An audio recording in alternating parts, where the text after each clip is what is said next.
Hi, my name is Marlena Mahiran, and I am the project director of the Tobacco Use Prevention Education, or TUPE program here in Nevada County. And I know you guys are doing schoolwork from home right now. We're in the midst of the coronavirus epidemic, and I'm sure that this is challenging in a lot of ways for you. And so I'm really excited to be able to bring this program to you because we're going to be looking at how do you maintain both physical and mental health as a teenager, and what information do you need to know to make choices that are going to help you stay on the path that you want to be on. So in the next 4 classes, we are going to be looking at the importance of regular exercise and good nutrition, how to set short and long-term goals, learning about the health risks of smoking cigarettes, vaping, and marijuana, as well as strategies for dealing with peer pressure. Now, before we get into this program, we want to know what you already know about these topics. So in just a minute, if you could pause this recording and go to the URL below, which is tinyurl.com/TUPEHS, and please take the anonymous survey letting us know how much you already know. We appreciate this feedback so much, so if you could please answer honestly, that would be great. Once you've filled out the survey, come back to this webinar and hit play, and we'll get started with session 1. We're going to begin today by talking about the benefits of exercise. And before I show you this video, I want to stress the importance of you getting regular activity, physical activity right now during this coronavirus epidemic. Because I know you're at home, I am sure you're having highs and lows with all of this. It's super hard to be cut off from your friends, to be spending all of your time with your family. And so now more than ever, it's really important that you try to get some exercise every single day. Not only will exercise make you less likely to get sick, but it also will give you a hit of the chemical dopamine in your brain. And dopamine is the chemical that makes us feel happy and makes us feel relaxed. So try to get some exercise in every single day, even if you don't feel like doing it. We're going to start though by watching a short video on the benefits of exercise. Just kidding, we're going to try it again.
So that video covered a lot of the reasons why it's important to exercise, whether you're doing aerobic exercise and really getting your heart rate up, or anaerobic exercise, which is like weightlifting or yoga, really working your muscles.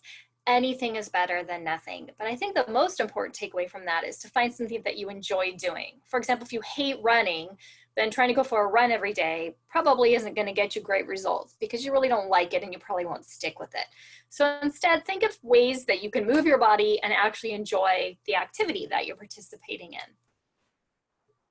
Exercise is important because it keeps you fit, it keeps you healthy, it boosts your mood, helps reduce stress, which right now we're all living with a lot of stress. This is a really unusual situation that we're in. And so this is probably the best thing that you can do to try to lower that stress. It will also help you focus on your schoolwork and to get the assignments done more easily. But be sure again to find something that you find enjoyable. So how can you stick with it? Starting new habits can be tricky. A fun way is to track your fitness. If you have a smartphone or an Apple Watch, something that counts your steps, that can be one way to challenge yourself. Maybe you want to try to get 10,000 steps in every day or an hour of exercise in every day.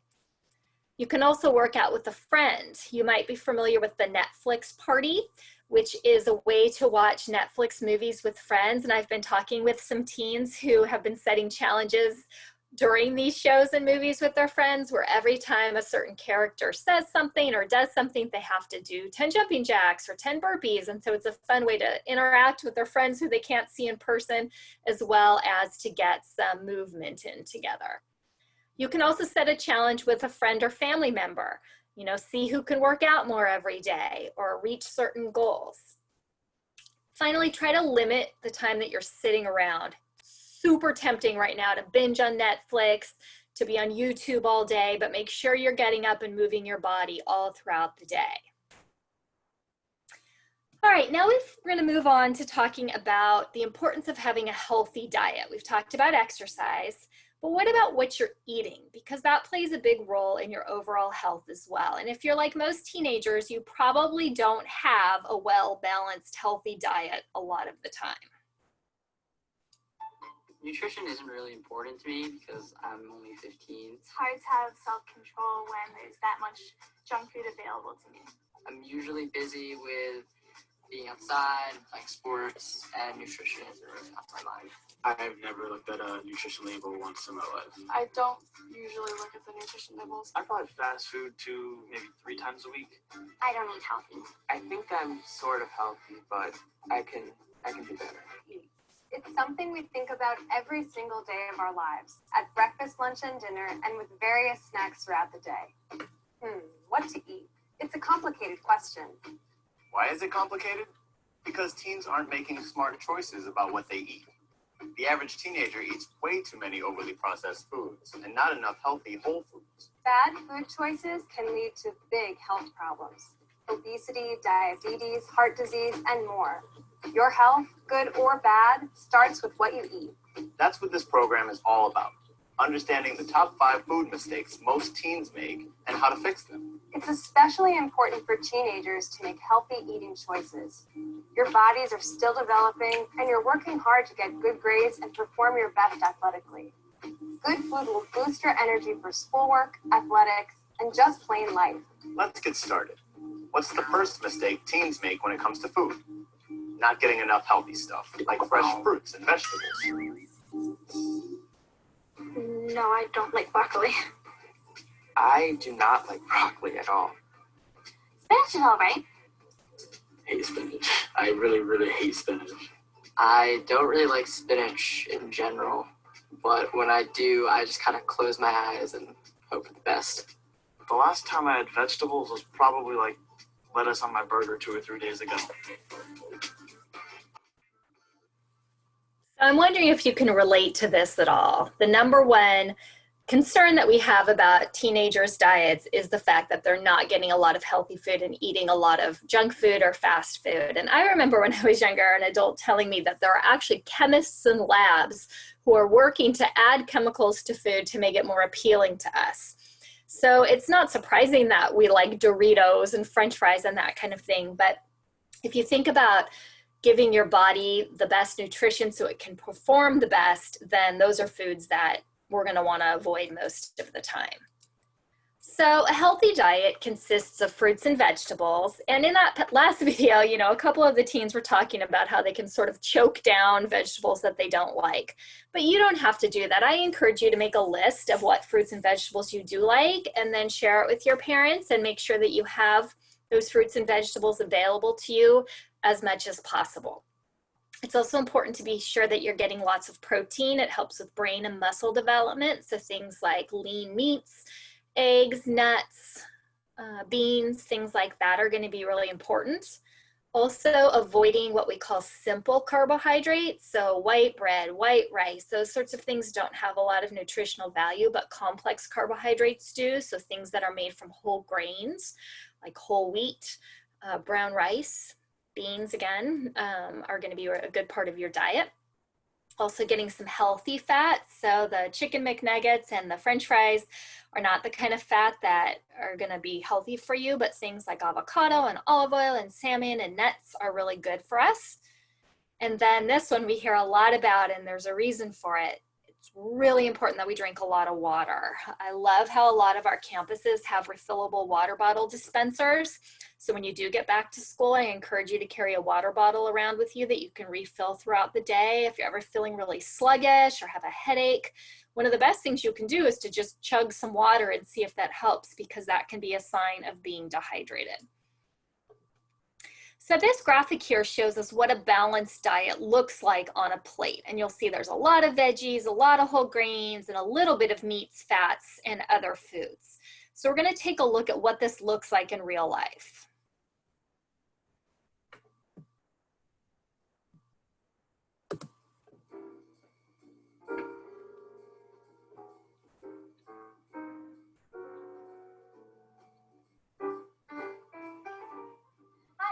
Watching Nutrition in a Minute. I'm Leslie, your dining hall nutritionist, and today we're going to talk about how to make a plate using the My Plate guidelines.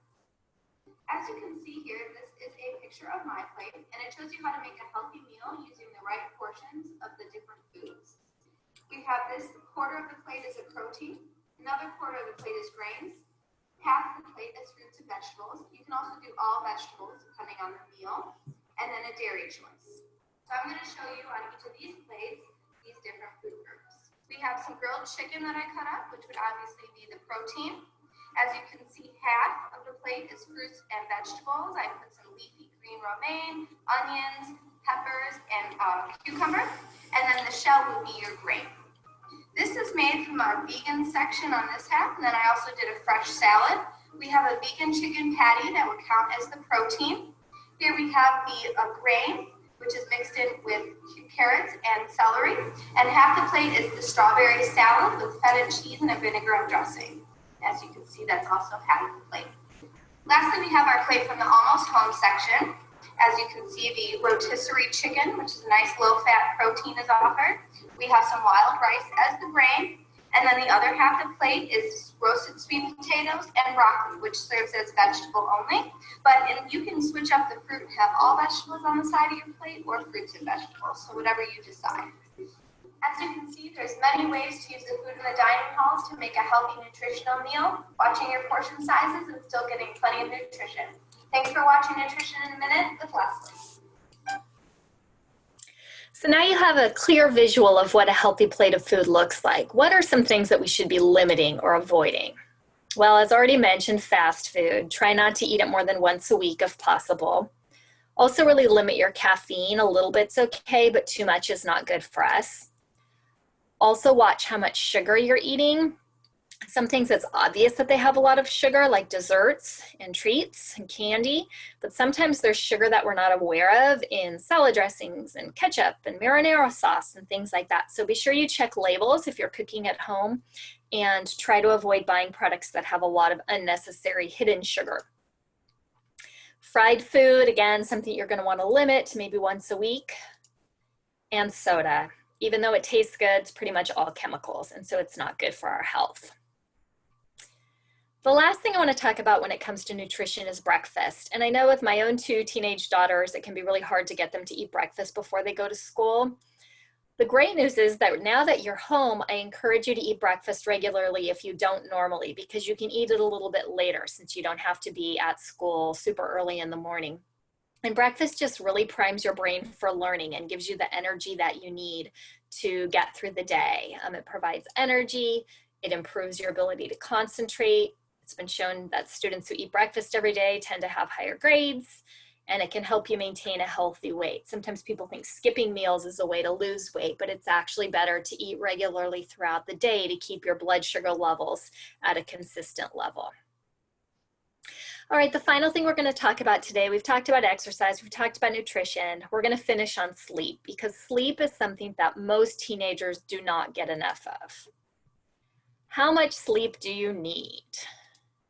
Tired? We all know the feeling. Irritable, groggy, and exceptionally lazy. Chances are you didn't sleep enough last night, or the past few nights. But what exactly is enough sleep? And more importantly, can you ever catch up on it? While the very function of sleep is still debated by scientists, we do know that it's necessary to function efficiently and productively. After all, we spend 24 years of our lifetime sleeping, and it better be important. Researchers have tested how much is required each night by assigning groups of people to 4, 6, and 8 hours of sleep over extended periods of time.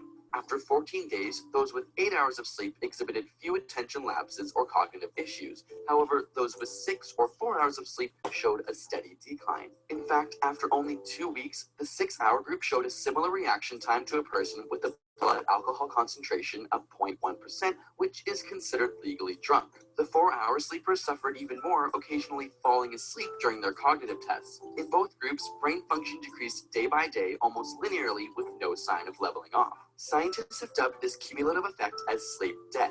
So can we recover from it? After a night or two of little sleep, studies show that the body and brain can fully recover with a few nights of good sleep. However, with long-term sleep deprivation on the scale of weeks to months, the recovery of cognitive function is much slower, requiring many more nights of quality sleep. On the timescale of months to years, it's unknown whether brain function can be fully repaired or if it causes permanent damage. Paradoxically, with chronic sleep deprivation, your sleepiness or how tired you feel does eventually level off, meaning that you become less and less aware of your objective impairment over time. So how long should you sleep? Most studies tend to show that 7 to 8 hours of sleep is the average ideal for humans. Apart from the cognitive issues, individuals who consistently sleep less than 7 hours a night have an increased risk of heart disease, obesity, and diabetes, not to mention a 12% higher risk of death.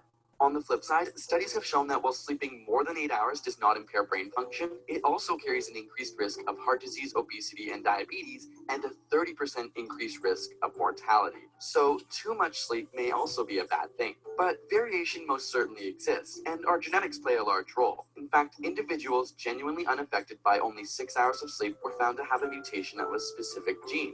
When scientists genetically engineered mice to express this gene, they were able to stay awake for an extra 1.2 hours than normal mice. It turns out these short sleepers have more biologically intense sleep sessions than the average person. Ultimately, while it's important to know the ideal average of 7 to 8 hours exists, let your body and brain help you figure out its own needs. After all, no one shoe size fits all. If you want to know how to get better quality sleep each night in order to conquer the hurdles of sleep deprivation, we have some tips and research for you over on ASAP Thought. You can find a link in the description below to that video. Thanks to Audible.com for giving you a free audiobook of your choice at So I want you to think realistically about how much sleep you get every night. If you're like most teens, you probably are not getting 8, 9 hours of sleep every night. It's really tricky with the amount of homework you have and your extracurricular activities. And sometimes you, like the video said, you get used to not having enough sleep and that feels normal. But it is really important to try to get as much sleep as you can. One thing that makes it challenging is that as you become a teenager, your rhythm and your clock changes a little bit to where it's really hard to go to sleep before 11 at night, and your tendency is to want to sleep in. But unfortunately, that doesn't work so well with our school schedule. Although right now, I suppose that's the silver lining with being home, is maybe you get to sleep in a little bit later. As mentioned, you need 8 to 10 hours of sleep a night. And most teens are not getting enough. And this can especially be dangerous if you're a new driver, because it can affect concentration. So how do you get more sleep? One trick is to go to bed at the same time every night of the week, whether it's the weekend or a weekday, to try to go to bed about the same time. Also put those devices away about an hour before bedtime. This can also be really tricky to do because I know that you like to veg out and look at your phone or your iPad before bed, but the light that comes from your device makes it so that your brain doesn't realize that it's time for sleep. And so you're more likely to lay there tossing and turning, unable to fall asleep if you've been on a device. What can help with this is taking a bath or shower before bed to relax your body, making sure your room is dark and cool. You don't have a lot of little blue lights glowing in your room from devices plugged in. Listening to relaxing music or reading a book can help. And then trying to get up about the same time every morning, whether it's a weekday or a weekend, sets your internal rhythm so that your body knows when to sleep and when to get up. So we are coming to the end of our first session together, and over the next week, I would like you to track your habits. Sometimes we're a little unrealistic about how we're eating and how much exercise we're getting, and it can be really helpful to write down what you're eating and when you're moving and look at it to see if there's any areas that you can improve. So I would like you to go to myfitnesspal.com and sign up for a free membership, and then you will be able to record everything you're eating and how much exercise you're getting over the next week. And then I will have you reflect on what you recorded. So I really enjoyed talking with you today, and I look forward to talking to you in our next session when we're going to be looking at goal setting and how having clear goals can really help your future. Hang in there at home with our current reality, and I will talk to you soon.